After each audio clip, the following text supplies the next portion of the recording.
Hi, this is Benny Goodman, and welcome to episode number 2 of 2020. On this episode, we talked to Richard Shaw, who is one of the greatest guitarists that maybe you've heard of from a band called Cradle of Filth. Maybe you have not. Regardless, this man is a musical prodigy. He's a brand new dad, and he's got some stories to tell in a really cool accent from somewhere over the pond, so you should probably stick around. It was recorded a little bit earlier this year. I'm here with my buddy Cory and my friend as always in crime, Siobhán and Cory. How you guys doing? Doing great. Good. Yeah, we recorded this one back in June, so this was in the midst of the pandemic. So you're going to hear some, talk about still trying to figure some stuff out. Well, Richard Shaw's wife was pregnant. She is no longer pregnant. Congratulations. Yeah, congrats, Richard. He has a beautiful son. He's been taking pictures with his doggy and his kid, and I'm just like, dude, you're killing me with the cuteness. And it's like, of course, from the Cradle of Filth, and it's like the puns are endless. Right. Yeah, so we spent some time talking about the fact that he was about to become a father, and it's amazing how the time flies because even we've developed in some of our technical abilities on the podcast as well. We did a lot of this over Zoom in the first bit, and over time we've acquired some better audio equipment, so you might notice some interesting things going on there. And the cool thing is we actually have something current to tell you versus like back in June, which is go see Cradle of Filth on October 30th at cradleoffilth.com. Play live. I mean, what more of a badass way to rock off Halloween? Live via your computer. Live doing stream, the live stream. yes. Yeah. I mean, socially distanced, and yet still current. But yeah, this is a fun episode. I hope you guys enjoy it. I don't.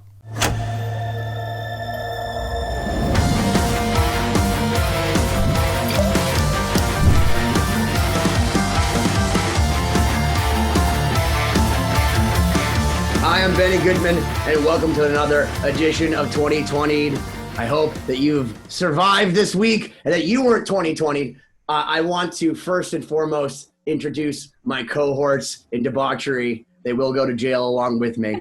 It's Siobhán Cronin, the pretty one, and then the other prettier one. And I say that all the men out there, all of them, because they're gonna be like, he's a tall drink of water. We got Cory Peza and breaking the seal, joining the herd, all the way from across the damn pond. We have the illustrious, the wonderful, the absolutely incredible musician with the huntsman spider for a left hand, Mr. Richard Shaw from Cradle of Filth. Give him a round of applause, ladies and gentlemen.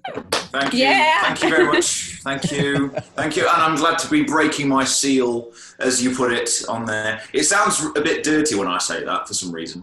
When I say I'm breaking my seal on your show. That sounds a bit It's the weird. accent. The accent Yeah, makes it probably is. There's some things that I cannot get away with my accent, so I'm really, really sorry if anything comes across as really vulgar when it's You'll fit in just fine here. Don't No, worry. Okay. and listen, I grew up with a Scottish mother, and we've been to Scotland many times, so I totally get. You get that then.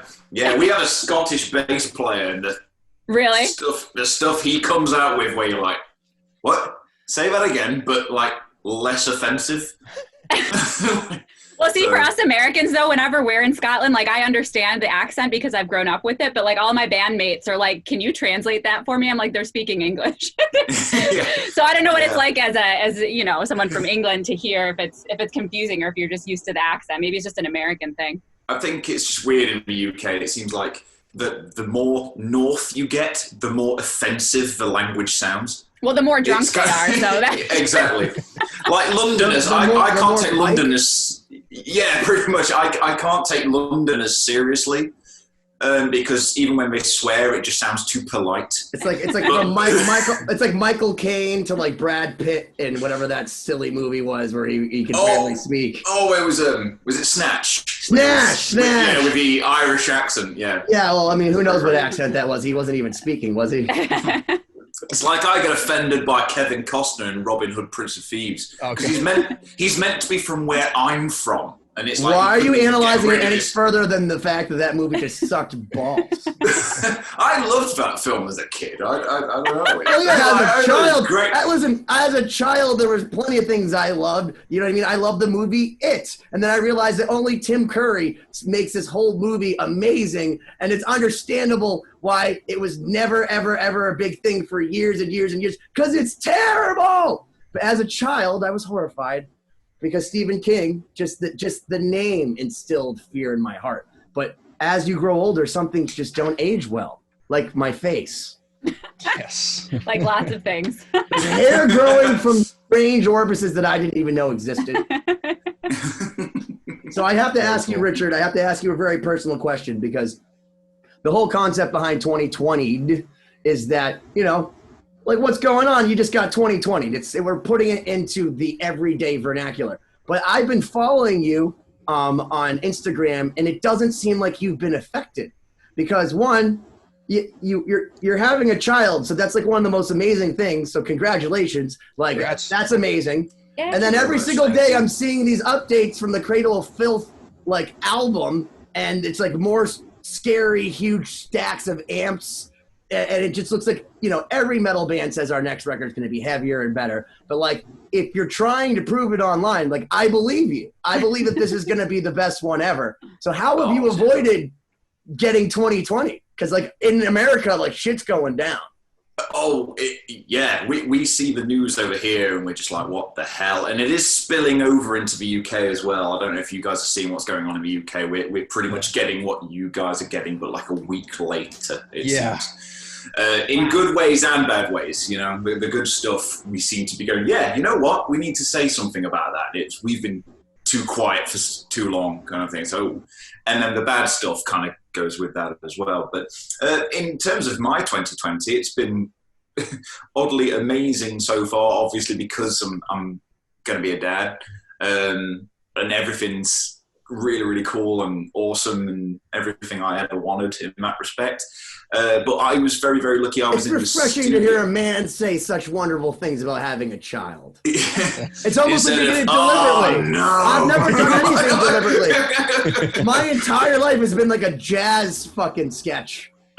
Nothing's deliberate. The Jazz Odyssey. You know, no, it was really cool, but everything has been kind of okay for me at the moment in terms of my 2020. It sucks because I lost a lot of my teaching work, because I'll do a lot of teaching work face to face. That all of a sudden it was like, well, that can't happen anymore. And then obviously we were quite lucky in the sense that we weren't meant to be on tour until today, weirdly enough. It was meant to be our first day on tour. We were meant to be in Finland and then Belarus and Russia, and then pretty much hit the summer festivals pretty hard. And obviously that had to be cancelled. But I was lucky in the sense that I was already in the studio with Cradle of Filth when the lockdown in the UK was announced. So as far as I was concerned, there was no change at all, to be honest, because it was like I was self-isolating with our producer in the middle of nowhere in the English countryside. So there was no difference as far as I was concerned. We talk about that all the time. Is like, really, you know, we spend most of our time isolated in dark studios anyways. So we're somewhat fortunate that our life is so sad. And if anything, and people, you mentioned it, but like Richard is an incredible teacher.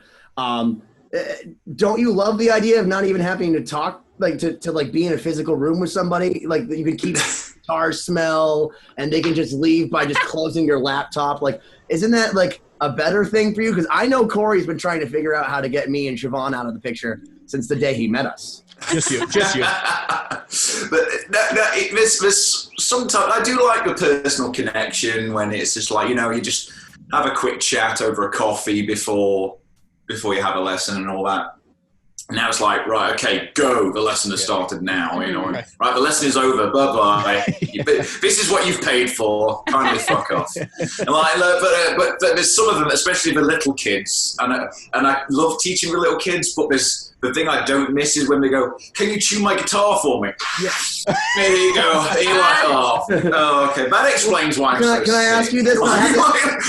So I have to ask you this because, you know, I was doing my research this morning. I was going back and I was listening to some Cradle of Filth because, you know, I've seen you guys a few times. Actually, one time, which on your website, which needs to be updated because I've seen interviews since then. You said your favorite festival ever was at the Amnesia Rock Festival in 2014, which I drove to Montebello, Canada for with my buddy Brian Pitcher. You guys both fucking know that loser.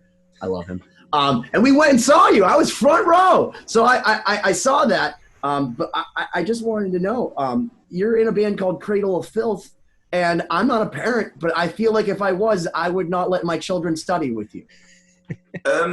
Luckily, not many people know who Cradle of Filth are, which works in my favour. I've got the ultimate thing, because people who know who Cradle of Filth are, they're not bothered about sending their kids for lessons. Doesn't sound filthy when you say it. Yeah, Cradle of Filth. It sounds, I don't know, it is an awfully polite way of putting it with my accent, I suppose. We need to rebrand. We're not controversial enough. Yeah. Maybe in the early mid-90s, Cradle of Filth was a very controversial thing, but now it's. Well, I saw the shirt. Okay, so for those that don't know, let's not get mad. Let's not get mad because we're about to trigger everybody. We're about to 2020 the entire fucking audience. Oh, let's trigger it. No, I remember being in the Greendale Mall in Worcester, Massachusetts, which is where I'm from, Worcestershire, out by you.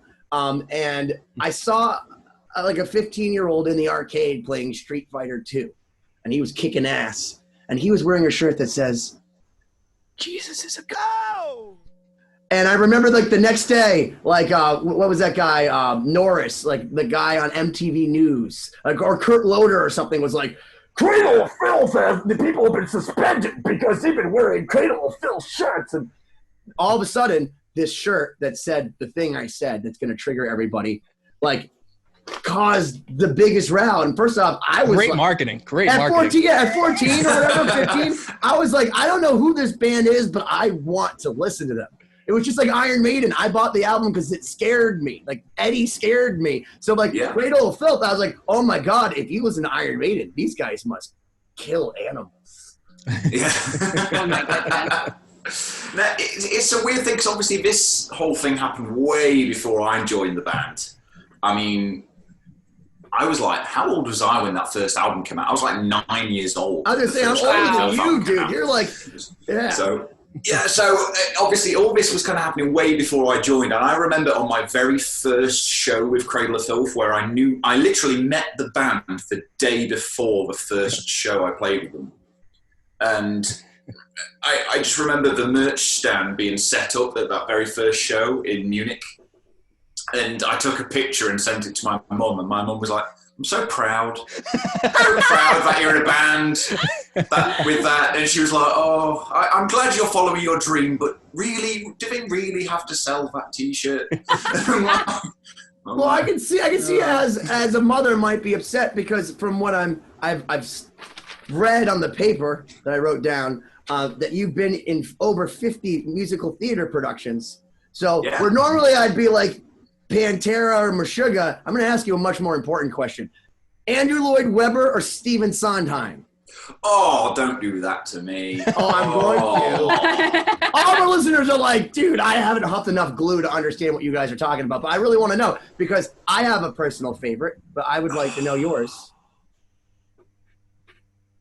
Oh, that's so harsh, man. Oh, I don't know. I think I'm leaning more towards Andrew Lloyd Webber purely because.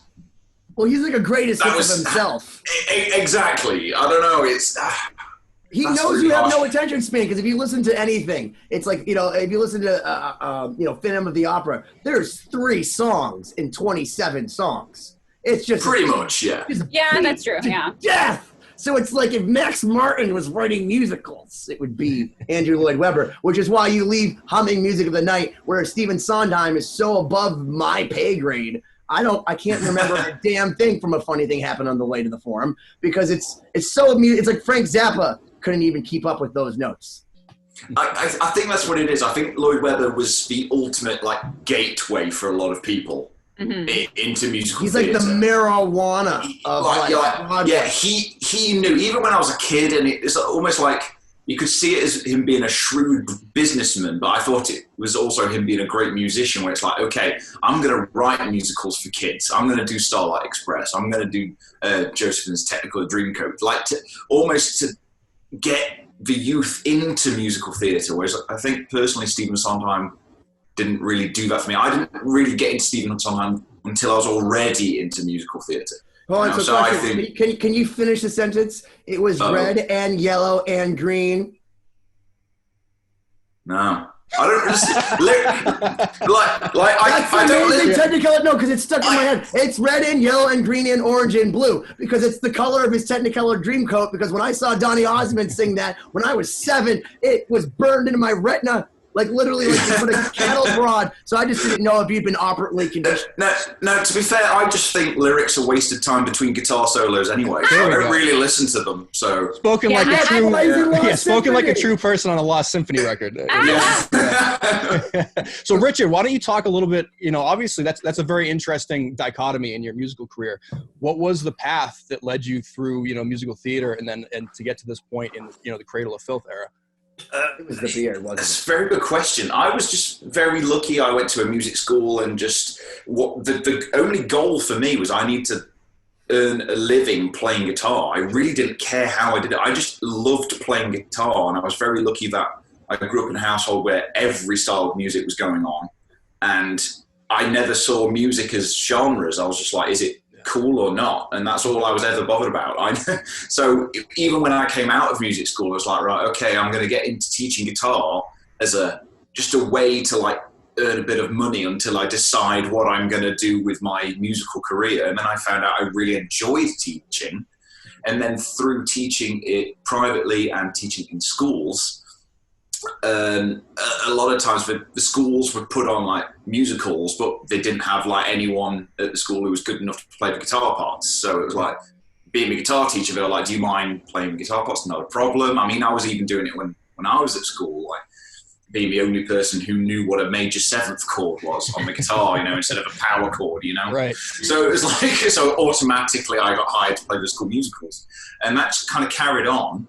And then strangely enough, I made contacts with crew members from all these famous bands because where I live in the Midlands, so it seems to be the hub for like roadies. Like English roadies seem to live in the middle of that guy from Wayne's World 2 that sleeps upside down and stuff. Oh yeah, Del Preston is pretty much like everybody I know around here. It's pretty crazy. Like it's like they'll always start their stories. I love that you knew that. Honestly, all these guys, every time you meet them at a bar or something, it's like, I was in Sri Lanka, formerly Ceylon. You're like, they've been on tour, Cradle of Filth.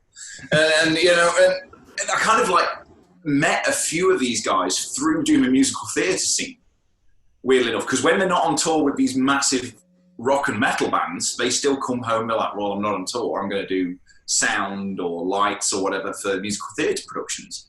So I just got chatting to these guys, and they don't really see what they're doing as like a really cool thing. But I stayed in touch with one guy in particular who lives down the road from me, and he happened to be the sound guy for Cradle of Filth. Wow. And then I got a call one night, like 2:00 in the morning. I got a call going, do you want to go on a tour of Europe for 1 month? But in February, this was like tail end of December. And I was like, yeah, that sounds cool. I was just thinking it's going to be like another musical theatre thing or maybe like a 3-chord wonder punk band. He says, no, it's for Cradle of Filth. Do you want to give it a go? I was like, yeah, I think so. Yeah, that sounds... I wasn't really sure because I'd never really played anything like Cradle of Filth. I played in metal bands, but nothing as extreme as that. I never even played along to blast beats or anything. So it was a very steep learning curve. And I literally, they called me up on the final day of auditions. They were like, if you can get an audition tape done by tonight, that would really help us out. And apparently auditions have been held for like 3 or 4 weeks at this point, but they were getting really desperate. Yeah, sounds and like there was about 15 or 20 people had been asked, but nobody had handed in their audition tape yet. So they're getting very desperate. There was something like 10 guys from the States, from what I gather. Some of them were named like known bands. Yeah. Known players, but they still won't tell me who they are, but they're like, you'll know them. And I'm like, but I think they just got to the point where they were asking the crew guys, does anybody know anyone? We don't exactly want to advertise it that we've lost both guitar players because it might affect ticket sales and all this kind of stuff. So we need to keep it pretty quiet. They can't just say, does anyone want to audition for the band? It's like, yeah, that's awesome, man. And I think that's a common story you hear where it's just, you have to obviously know your stuff, but just being willing to go for something and be prepared that if something comes up the last minute and you jump on it, it can lead you, to great places. Well, it's so, a lot. It's so funny because obviously this is the first time we're meeting, at least for me. And I had watched an interview, I don't remember with who, but one of my favorite things that you said was something along the lines of say yes now and worry later. Pretty much. I feel like that is so powerful. No, it really is, because I think that is something that limits so many people, including me and like a lot of professional musicians is, we're waiting for that level of perfection and you're not willing to take the risk or like, even just getting something in first, I'm just going to interrupt you for a second so that Richard has some background. She's in a band called Starset, which is actually a real band. So we're Lost Symphony, lostsymphony.com, chapter 1, Richard's on it, which is our sponsor. Like so we basically are like kind of a fake band that has like a sort of thing going on, like somebody threw some money at us and like we're all right. Siobhán has been with Trans-Siberian Orchestra. She's played on her website. I looked you up too. It's also on here. Earth, Wind & Fire. It says Michael Bublé, Andre Bocelli. And then now you're playing in this Linkin Parky, like 30 Seconds to Mars band that's just printing money. So Richard, I didn't mean to interrupt the lady, but I want you to understand that she's also like where Cory and I are like the guys cleaning up after the show. Siobhán is also the talent. No, but listen, I'm incredibly lucky in a lot of ways because I'm a violinist that has ended up in kind of a combined niche of different styles of music, whereas so many violinists that go to music school, and it's not necessarily their fault or maybe they like it, but a lot of them just end up purely in classical music or purely in one other direction. And another thing, Richard, that you said that I really appreciated is just to have that versatility to, even when you're off tour, you go home and you play other types of music.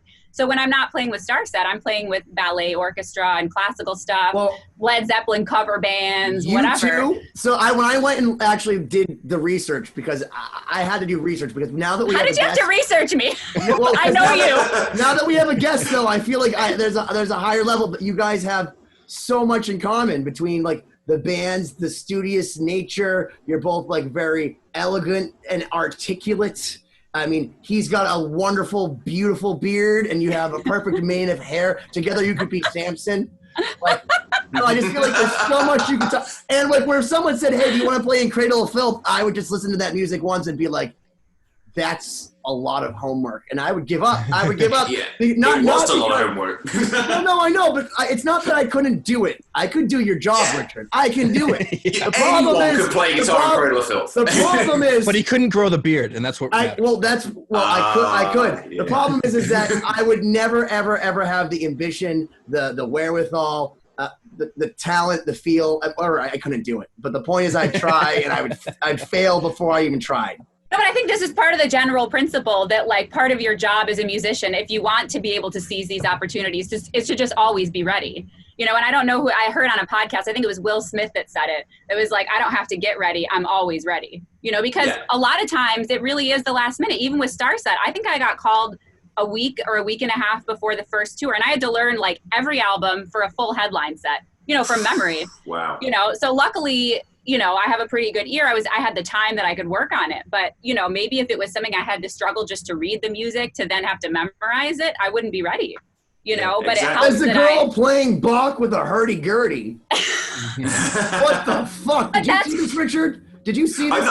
I've not seen it, but this sounds like the best thing that could be on the internet. This is why I want you guys to meet, because so Richard is bringing back all these amazing riffs that I love that. It's so cool. That is such a great thing you're doing. Such a wonderful thing. But then Richard, I know, I think it's amazing. But then all of a sudden, this jerk has to go and be like, "Oh yeah, you want to play Black Cat by Janet Jackson? How about I just pull out Bach with a dude in another country and play a hurdy-fucking-gurdy to it and make it sound ridiculous?" So you're sitting here playing Nuno. We think Nuno's fucking God. And this girl's like, "Oh, God, J.S. Bach." And then and the hurdy-gurdy. Like, it's like a Lee Martha Benchy fucking thing. I don't know if you've seen it, but is that what it is? No, it's a nickel harpa. So hurdy-gurdy is a little different, but I don't even know. Educate me, Siobhán. I did not go to school. But the point is, I love doing these things. Like even if I don't have something to do, I'm always wanting to learn something or collaborate with somebody. That's just part of what drives me, because I just love the music, and it's a beneficial side effect that I get stronger as a violinist just by doing these things. But I really just do it because I love it. Yeah. I think it's one of the things about musicians who really, truly love music. I don't know about you guys, but I don't relax very well. I'm constantly in the back of my mind thinking, I could be doing this. I could be doing that. We had this exact conversation. Corey says, just out by time. He's like, what am I supposed to be doing? I was saying in a previous podcast that like relaxing thing. is one of the most stressful activities I can do. It is. It is. I just kind of feel like I should be doing something. Why am I not playing guitar right now? Why am I not creating? Why am I not practicing? You know? No, let me tell you what the secret is. The secret is making other people more stressed out than you, and that's relaxing. That sounds stressful in itself. Yeah. So this morning I woke up and I wrote all these things that I then said and delegated and passed the buck to Cory and Siobhán. Expected them to know. So where I'd normally be stressed out talking to someone of your nature, where you're kind enough to spend your time with us. You know what I mean? Being in an unbelievable band like Cradle of Filth, spreading the word of Andrew Lloyd Webber and Stephen Sondheim. But I can blame them if this doesn't go well. And just knowing that has made me feel better about myself. No matter how But makes you instantly relax. Relax. I'm chill. Well, one thing that I wanted to jump in and ask, because I come from the world of like going to music school and like, very square training, which we've talked about on previous episodes. But I'm curious about your experience in music school, because I'm always interested in how, people experience music school in other countries versus the US. Do you feel like you got a really well-rounded education in terms of what you actually do as a guitar player or making a living? Oh, definitely. I think I was incredibly lucky. I went to a place called the Academy of Contemporary Music in Guildford. So it was my first experience. Hold on, explain this to me. What's Guildford? Is Surrey? Surrey. So is that the state? Is that a Surrey? Surrey is like it's what we call it's like what we call a county. A county. Like a county. So basically, because England is so fucking small, obviously, like you can fit England, God knows how many times in Texas or whatever. Yeah. You know what I mean? Like, it's something like 19 lots of England can fit in Texas or something like that. I thought you said Surrey. You must be kidding, and I realized it was Surrey United Kingdom. Surrey United Kingdom. Yeah, just sorry, United Kingdom. Sorry about that. I'm sorry. Sorry about the UK. I feel like I should apologise to America. Sorry for the UK. Sorry. You might have more to apologise for, man. Yeah, we should be apologising to you in your accent, nonetheless. Yeah, sorry for butchering my language. My language, like I invented it. To be fair, I can't even speak English properly. There's some accents in the UK where I'm like, what? Say that again, and they're literally half an hour down the road from me, and the accent. There's some places in the US like that. Crazy, yeah. Like literally, it literally. Apparently, there was a study in it in the UK. Like the accent changes something like every 16 minutes. Every 16-minute drive, it's a different accent. Wow. You lined this up perfectly because let's get back to the school. Ben, Sorry. Yeah. So I go off on tangents as well. So you have to set me back on track.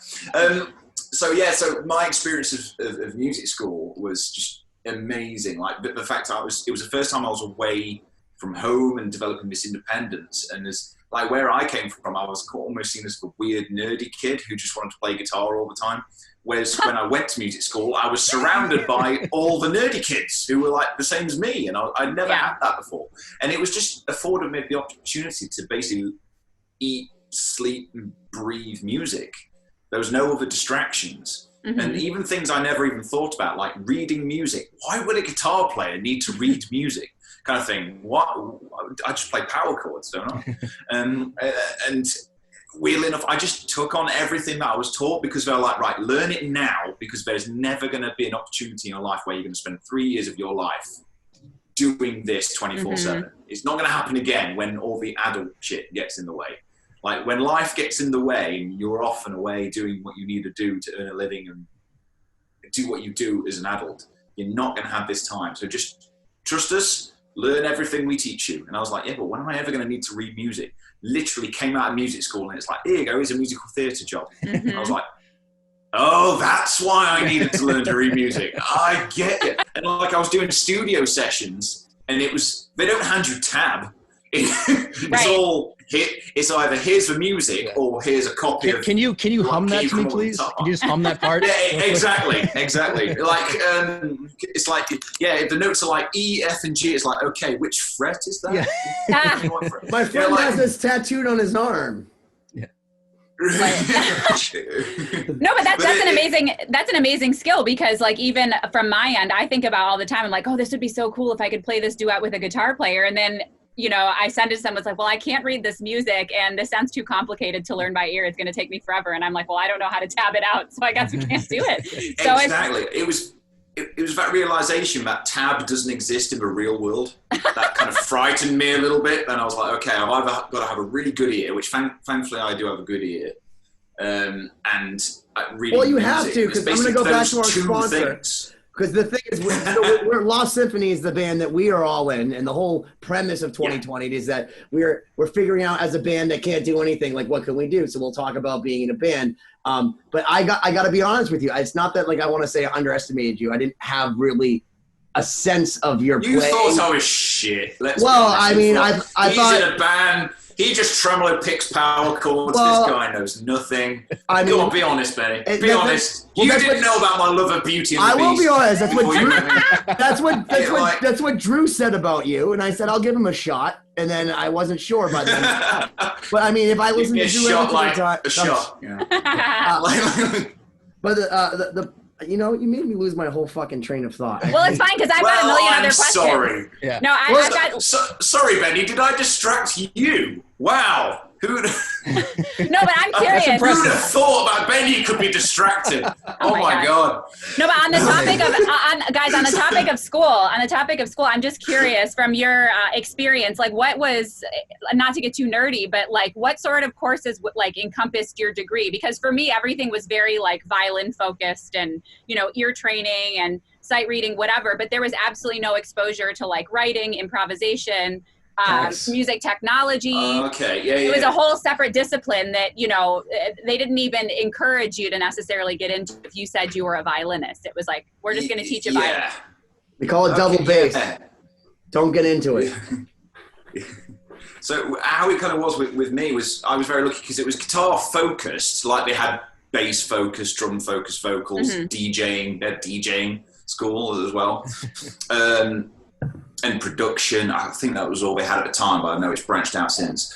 But they would do the same thing where it was like every day you'd have like sight reading classes, ear training classes. You'd learn a song on the Monday and they'd get you in bands on the Friday and expect you to know the song inside out. Was it always a manic Monday for you? It was always a manic Monday. I remember I see you're a Prince fan, so I didn't know if you knew the Bangles. Yeah, I know that. It's an underrated riff. Okay. It could be an underrated riff. It could be Prince wrote it. It's underrated. Yeah, exactly. But they did do everything where there was a little bit of focus on the music tech side of things, but now it's become compulsory. I've been very lucky to be asked to do master classes and actually give lectures and like teach the course at my old university, which is pretty crazy. And now it's become part and parcel of the course that they do music tech. Because I was that guitar player until very, very recently, didn't know how to like self-record, or I never needed to. And then all of a sudden I was thrust into it. It was like, right, I've got to learn how to do this. That was the same with me. No, it's interesting. I remember, I took a hit of weed. And I remembered what you did distract me from. And it was actually a compliment, Richard. It was a compliment about you that I did not expect what you gave us. I'm British. We don't accept compliments well. I know. I know. We deflect. We're brilliant at deflecting. Well, that's why I want to give you a compliment, because making you uncomfortable is even better than complimenting you. So that said, we sent you a song called Premeditated Destruction, also on Chapter 1. If you haven't heard it, lostsymphony.com. Yeah. Richard destroys this section that's in 13. And I got to tell you, when we first sent it to him, Cory and I were like, we'll see. Because we didn't even know what we were doing on it. We had no idea. We were like, good luck with this. I'm glad I don't have to solo on this part. It's 13. Right. It's weird. It doesn't make any sense, really. It's kind of all over the place. So he sends us. We actually have it. So let's take a listen, and then I want to talk a little bit about how you approached it. So let's check it out. It's amazing how I remember now.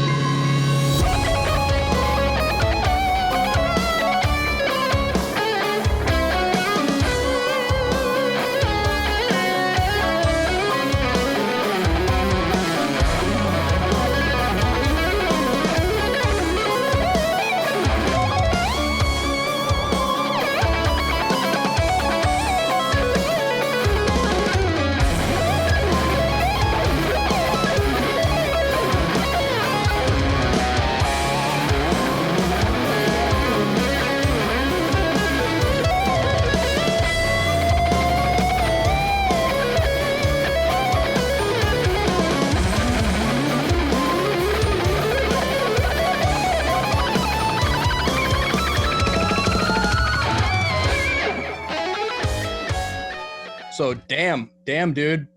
See, here's the funny part. So Cory, so the listeners can know, we did a sound check beforehand, and he was like, "Can you hear it?" And I think what he said was blasting was actually coming from his earphones. So I know the solo, and I know Siobhán knows the solo. And I know that Richard knows the solo. So we're watching Cory just fucking rock out like Kanye, like listen to my new beat. And like meanwhile we're over here like, yeah, I think it's the cool part. I was like, there's a fly in my ear. Oh, yeah. I think we just heard it through your headphones, bro. But the solo rocks, as our listeners can hear for themselves. So let me just go back on what I was saying about the solo, because we all know the solo. When I first heard that, my first thought was, I looked over to Cory, did he really play that? And it wasn't like meant to be an insult. It was just like, I immediately thought to myself, I can't play that. And then I thought to myself, you must think that a lot, dude. I do. But then hold on, I go down a whole list. I think that most solos we get back, I go, I can't play that. Well, yeah, no. So I go down a whole list, and then I think to myself, like, other good guitar players. And there was like at least 7 or 8 people that I thought progressively got better. But I was like, is this guy really at the same level of all these guys I have so much esteem for? And then this jerk-off has his other jerk-off friend, Mr. Danny Beardsley, who happens to be one of the best fucking guitar players in the world that I didn't know about, sends me the video, and it's like watching a huntsman spider just go up and down the fucking fretboard, and I'm just like, I don't want to compete if there's that guy's out there. And then here's the thing is, too, I have to realize that I'm over half a decade older than you. So not only have I been playing for substantially longer, I'm substantially worse. So like you'd say there's diminishing returns. There is no law of exponentiality. It's a lie. It stopped. It totally peaked for me at maybe 7, and then it was just downhill. So I got to bless you, man, because what you did for this record, and I think as everybody can hear, Siobhán and Cory, you can speak for yourselves, but I was floored. And I went from thinking Cradle of Filth was a cool band, and like, you know, it's cool to wear the shirt because I offend people because I like that. That's metal. Like, that's metal by itself. But to thinking that you, sir, I want to take lessons from, which you should tell everybody how they can, because give this man money. Go call him. He's got a kid on the way. Good. We're definitely going to link to your lessons, man. But no, I think when we got that back, like Ben said, we were like, okay, that exceeded our expectations, man. You could have easily taken that and been a super chromatic, very atonal solo, but you made it musical, which was super impressive, I think. Yeah, hard to do. Thank you. That's always the thing about music that always excited me. I think I went through my phase earlier in my career and in my like late teens where it was like the faster the better and all this kind of stuff. And I don't know, discovering all nice. And it just got to a point where I was like, whatever I do, whatever I do has to be musical, because otherwise what is the point? It just becomes an exercise. And when you sent me the music, I was like, like, what do I do? Like, because this is like, it was like over a minute long solo as well. Like solo for over a minute. I was like, in 13. I was like, cheers. I almost felt like calling up going, is there anything left in 4/4? Yeah. Anything. I'll take it. I actually had said to myself, like, we could give him another part of the songs, or we could just throw him this curveball. And I didn't know you that. So like, to give some people some background, my buddy Drew, who's our buddy, who was your guitar tech at one point, but he's an unbelievable guy, just a wonderful dude. He was really good friends with our friend Ollie, who passed. And actually, Ollie brought me together, and Ollie brought Drew, myself, and Siobhán. Like, so it all goes back together. And the way that Richard was introduced to me, so I got a call. I'm in the middle of recording Lost Symphony, and I'm so clearly busy. But he calls me, and he just says, do you want to come to Boston? I'm here with Cradle of Filth now. Okay. So I got in my car and I drove, and I was like, I don't know what's going on. There's all these people with makeup outside. And it's like, you know, upside down crosses, and someone's like burning something. And it's like, you know, people are saying things in other languages. And I'm like, what the fuck is this shit? I walk inside and I meet Richard, and he smells good. He's got a wonderful beard. He was extremely well spoken. He asked me, like, and I won't even insult you by imitating you, but like, you know, is there a record store around here? And I was like, yes, can I take you? I'm like a little starstruck. I'm verklempt because I was like, this guy is way cooler than I thought he would be. Like, this was a good call that you called me down here, and we go to this little old school mom and pop record store, and what does he leave with? Dave Matthews Band and Beauty and the Beast. And like when I think to myself, I guess It's amazing. Jesus is. I don't think of Tale as Old as Time. I don't think of Disney. Like I don't think of that. But now that I've gone Disney to know can you, be pretty dark, man.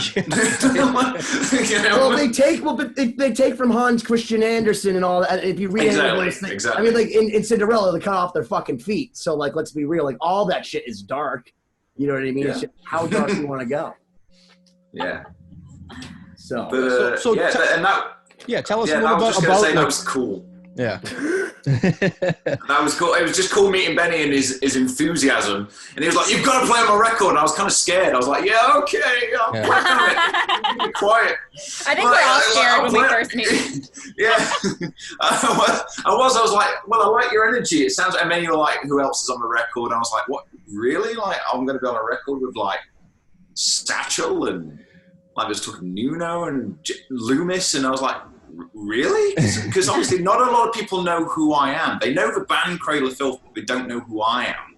Because effectively, I'm just a hired hand. You alluded to this. I have to ask questions for you because I wrote this down. It says you hate poor grammar. So first off, all of us hate poor grammar. So I had to ask. Good. Now, you obviously the term sense memory, correct? Because you're in theater. Sense memory. So when I was trying to make like a point, like where I was thinking to myself, how does this man who's so well-spoken, so articulate, so thoughtful and meaningful and deep in this band that is, to me, seems so overtly evil. And like, again, I would not let my children anywhere near them unless you meet them and they all seem super fucking nice and like I want to go on a barbecue with them. But I think to myself, how does he get into character and get so angry? And I think to myself, do you think of there, and your, and just realize that all your fans can't use any of those things? And then is that what goes through your head? Because I feel like that's the only way I could get as angry as I would need to channel the spirit of Danny Filth. I think that's going to definitely help in the future, like 2, 2, and 2. And I'll just kind of keep thinking of all these things and the improper use of an Oxford comma and stuff like that. And I'll just be you like... said Oxford comma. Yeah. You know, I've never used it before, but you know what? I think I'm going to be even angrier at Cradle of Filth shows from now on if I adopt this method. You know? Well, then, okay, so I have to ask you another question. So I went and read the lyrics to some of the songs, and they're very well written. I mean, I don't know why he's angry, but extremely, extremely well written. And I was reading an article about the United States, about when the presidents speak, what language, what level of reading would it be if you were to read a transcribed speech? And the average median of the last 10 presidents is subpar to Danny Filth from Cradle of Filth. What does that say? Hold on, but what does that say about either Danny Filth taking his wonderful talents and writing such filth, or about the United States that we can't fucking be literate? So many things. Yeah, no comment at this time. We're getting a call from our sponsors. There are none. Yeah. There are no sponsors anymore. Not even Lost Symphony. Well, no, okay, but we got so derailed. I mean, as much as this is a great conversation, should we go back to talking about premeditated and like the writing process? Yeah, I think that's just to be the voice of reason here for a sec. Benny got distracted. I got 2020 by myself. I'm sorry, because all guys. these people, they're sitting waiting. Formally. Yeah. Everyone's sitting waiting. Like, what did he think of when he wrote But that's this? why they like you, Siobhán, because you're the listener going, but why, Ben? Why don't you shut the fuck up and just listen? This is why I'm buying a foghorn for the next episode, because that's the only way for me to get louder than you. So let's bring it back, Richard. Let's get nerdy again. Let's hear what your thoughts on the composition of that solo. Yeah, it was a strange one because it just became one of those things where I got like an MP3 of it and I was like, okay, let's hear what's going on. I listened to like the whole track, not just the bit I'm going over. Because what I don't want to do is just do whatever and it doesn't fit the rest of the track, which it always kind of annoys me when I get sent guest solos and they go, oh, here's the section you're going to be soloing over. And you go, they're going, what about the rest of it? Like, if there's any vocals, because I like to do things where I can relate things to other instruments or take a melody from something else and build on it. And so we're clearly lost interest. Ben is just tapped out on this stuff. It's that's it. No, He's like, what? Melody? No. But it became one of those things where I was like, okay, I see what's going on. Benny was basically like, just shred. And even that term is like a funny term in itself, because it's like, okay, how far do you want me to go with this? I know it's a guitar-based album, but it's still got to be musical. Like, I don't want it just to be a, oh, look what I can do kind of thing, because that gets very boring very quickly, because there's always someone who's going to be better than you. So it gets to a point where technical stuff doesn't become impressive unless there's some musicality to go alongside it. And it was just one of those things where I was like, okay, I could do this. The theory brain came switched on a little bit when I was like, okay, I could do this, I could do that, I could do that. And then after a while, it was like, I'm just going to roll tape and just see what happens. Is that a strategy you do? Do you loop it and just kind of try different ideas, find motifs and move pretty much, yeah.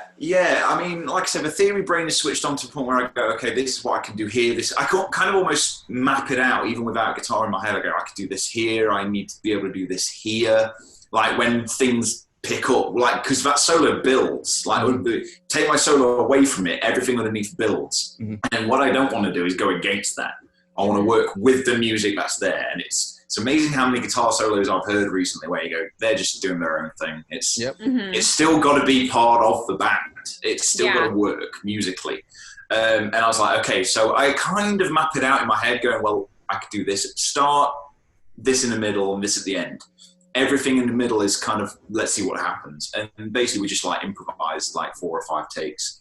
And then after a while it was like, okay, now we got a little bit of a structure happening. So I kind of go with the first idea. Usually that's a David Gilmour thing. It's almost like the first idea is usually the best. Yeah. And I don't fight it too much. Yeah. Yeah. Because then it feels most expressive. I like to capture it while it's still spontaneous. But then we'll go in and go, okay, let's get this bit better. Let's get this bit better. And so that was where my friend Danny Beardsley, who was insane musician and guitar player, but he knows how to do all the tech side of things. So he was really good at like producing me through it. It was good to have another guitarist produce it alongside me, because if I produced it myself, knowing that everyone was going to hear it and guitar players are going to judge me for it, I was like, okay, it needs to be good. It needs to be clean, executed well, but still have that energy. And Danny was really, really, really. See, here's the thing is though, the thing is though, the only problem with that logic is I feel like the best producers, like me and Cory, are the frustrated guitar players that aren't as good as you, that actually know more than you because they can't play like you, so they know like what you should do. Whereas Danny Beardsley is so good that you aren't as good as him. I'm not as good as him. No mortal on the planet is good as him. So like, what you know about telling a mere mortal, it's like, oh yeah, it's like Schwarzenegger telling me to like bench 4,000 pounds. It's never gonna happen. So like, as much as I understand your process, I disagree with how you got there, because like really, I feel like it's frustration and hatred and knowing that you're never gonna be good. And that waking up, like, no matter how much I practice today, and even having 5 years on top, I will never be as good as you. I will never be as good as Siobhán. And the good thing about Cory is that he at least has accepted how terrible I am. And to reach for just neutral is something that I think has become attainable. And to realize that that's the best you're ever going to get is really what people should acknowledge in their lives, because some people will only get to neutral. So oh my God. I think it's amazing that you guys are so another uplifting speech from Benny. Right. Well, to revert it back to like a positive. We've been 2020 by Benny right now. Exactly. Set the bar low. Set the bar low. No, it's not that I want to set the bar low. It's because I can't ever be as good as you. No, but listen, what the positive thing I do take out of that is that I think it's very easy to go down the rabbit hole. And I know it's the same with me. And of course I was super late, to even get into the idea of writing or improvising or coming up with solos, because that's just not at all what violinists do. We read like pre-composed music. But you know, even it's super helpful for me to even work with somebody that knows absolutely nothing about violin, because then it becomes more about the music, you know, and not about like what is it technically that you want to show off here. So I work with Brock all the time, you know, because he's really good at hearing things that I normally wouldn't hear. He doesn't know who Brock is, so Brock is the lesser half of and he plays on premeditated. He does the rhythm guitars. He does he does the genty stuff. And he's actually incredible. He's still, listen, he's way better than me. I'm not saying that like I'm better, so I'm not throwing stones into glass house. I'm just saying he's not at Siobhán level, but he is her lesser half, but he's dreaming. So I mean, I guess you guys have No, but I mean, I just want to hear some relativism. No, of course, but of course he heard your solo and was just like, oh God, I feel inadequate.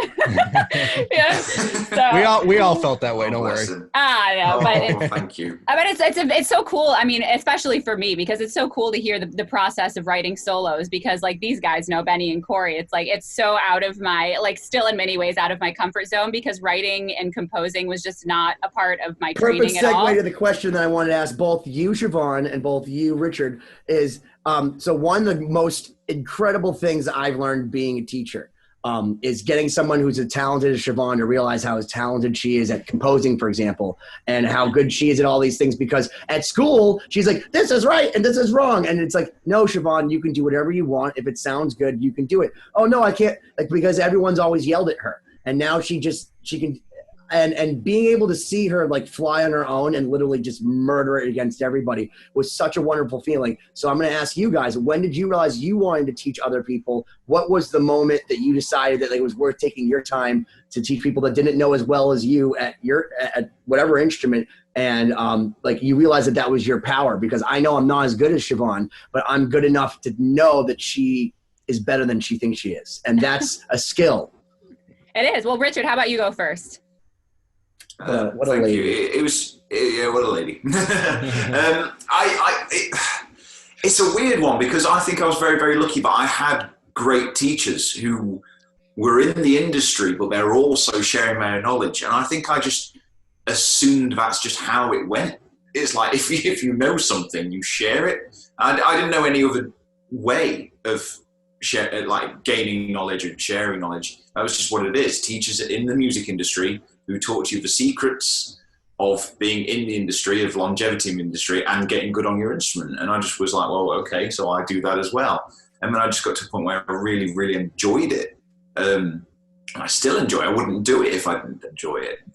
And those are the moments of teaching I just really enjoy, when you get those like the penny drop moments when you're teaching something like these, whether it be a technique thing, a theory thing, a reading thing, an improvisation thing, whatever it is. And that penny drop moments when we go, oh, and then all of a sudden the next thing that they come out with straight after that happens is like, that's it. That's why you do it. And it doesn't matter what level they're at. Every lesson I teach, there's always that penny drop moments. And that, as I say, that next thing they play after they've got it is like so cool and so inspiring in itself. Like they just unlock a door somewhere else. And Siobhán, I remember those moments for me personally. I was going to say, before you continue, you put me in a trance, Richard, and I got to ask you guys this. Do you ever sometimes just zone out listening to Richard Shaw and think that maybe you should work in in the airplane industry, and then he just like, cause, like if you were telling me like that we're going down and that we're gonna die, but say in the same exact like cadence that you just said it, I would be like, I'm cool. Like I went from a moment like it's not zoning you out. Let me try it. Okay, hold on. We're going to die. I'm okay with it. Everybody relax. It's cool. You know, we're all gonna die. We're all facing death anyway. We might as well do it sooner than later, you know. I know. But I was a little bit offended when you said that. All right, Ben, let him finish. Let him finish where he was on. No, that was pretty much it. But I was just thinking, I didn't know whether to be offended or not when you were like, does anyone else just kind of zone out? You're not boring, Benny. Well, you should always be offended by me. I'm just boring to listen to. No, I'm refreshed. This is my spa day. I'm listening to a guy from over the pond speak with his biggest fan. Yeah, with my fan. I could turn it into some crazy weird some water. UK ASMR kind of thing if I'm just like that.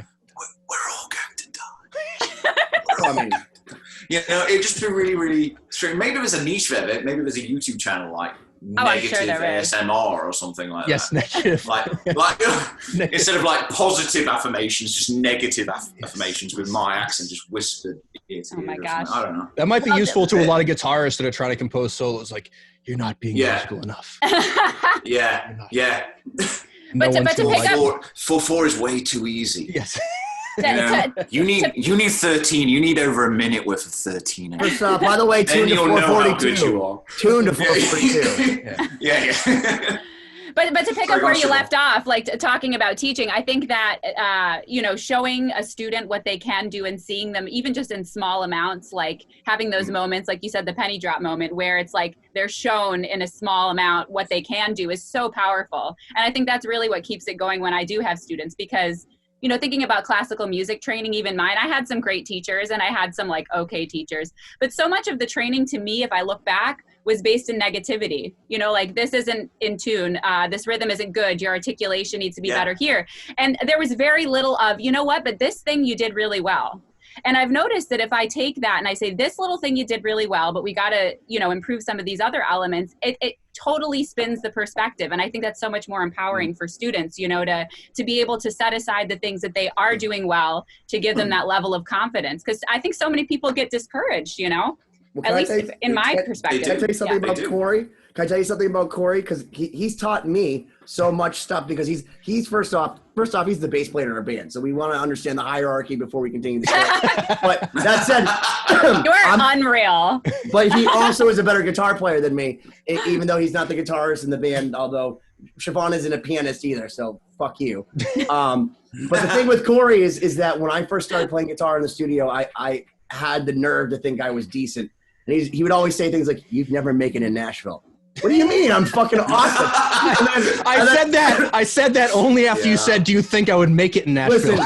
Listen. And then that wasn't out of the blue. All right, that was not out of the blue. He is recontextualizing. He loves to do There's so many times that even for free, we sat in the studio and he's like, "You can do it better. You can do it. This sounds good." And it didn't sound good, and I probably couldn't do better. And he still made it sound good, and he did better. And that's something I gotta tell you, that like I gotta tip my hat to Siobhán, to you, Richard, to Cory. I don't do this for anybody, but like you guys have all done this for me, and one, humbling me, but two, making me realize how terrible I am so that I actually get better. Because the one thing I have learned is that if I don't make Cory upset, like now, even as an engineer, if I can send Cory the drums and he's not mad that like I either like one mic wasn't plugged in, like I was off by 3 like decibels on one mic. I think like one overhead was off, like just one click or something like that on my fucking super nice console that there's no reason why it shouldn't be right.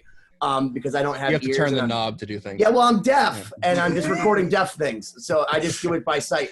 But that said, if Cory's not mad at me, I know that I'm doing well, and it really makes me feel good. And like, I feel like a lot of people like Siobhán focus on the positive, but where I focus on the negatives is if Cory's not mad. So I guess it's a double negative.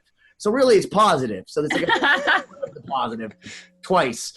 But that like, if he doesn't hate it, that I have done what I have come here to do. And let me tell you, Richard, that's the kind of atmosphere I hope to when we listened to your first music, with. When we heard your solo for Premeditated Destruction the first time, we definitely did not hate it. That's the best compliment I could ever receive. And do you know what? When I heard the track, I honestly thought, well, I've heard worse, and that was so. And that's the best compliment I can give you as well. We've been told more depressing by better, so I'm with you. Listen, guys, we're coming up on the end of the hour. This has been amazing. Richard, you're the best. Too fast. Oh my God! Why don't you tell people? I had questions for you, so maybe you'll have me on maybe we'll have to have show. You back, right? We'll have you back. You can ask us questions. What I do want, what's very important here is I want you to let people know how they can find you, your social media, how they can take lessons from you and learn all the cool stuff you've been talking about, and just how they can follow Cradle of Filth. Shit at your door. Yes, that you don't have to give your address. Do you want an address, telephone number, social number? What's your social security, please? Last four. What's the 3-digit code? Well, yeah, you can just basically. I'm on Instagram and Facebook. Both of them are at Richard Shaw Guitarist, and that's just the easiest way to get hold of me because I'm always talking to people on there and I see all the messages and stuff. So that's the best place. Instagram or Facebook at Richard Shaw Guitarist. And go watch his underrated guitarist because that's my favorite thing. So like I'm going to end this by saying, first off, thank you for coming on to 2020. It's been absolutely a pleasure. But like everybody, please check out Chapter 1 at lostsymphony.com. Listen to Richard play on Premeditated Destruction. But even better, go follow him. Maybe go sign up for some lessons if you want to learn, since it's like quarantine and you have nothing fucking better to do. Such a great resource, yeah. And congratulations to you and the missus on the future. You're the ones leading the world, man, and we look to you for hope. So thank you for being so much better than I had pegged you. Well, thank you very much, sir. Thank you very much. You never know. Maybe in the future there could be a Lost Symphony, like the children's edition. Like, you know, like you like, can teach it to them. You know, like the day, maybe the day after he's born, we'll give him a day off on the day he's born, but the day after he's born, like his theory training, like his lullabies will be like in the 13? Circle of Fifths or something like that in 13. You know, like I'm just, so, and maybe we'll have the, you know, in a few years time, 15, 16 years time, we'll have the next generation of Lost Symphony. Like, that sounds great, man. There we go. Well, Richard, thank you for coming on. You guys have all been 2020. Go to the website, ask any fucking question. Thank you, Richard Shaw, and listen to Cradle of Filth. Get their new record.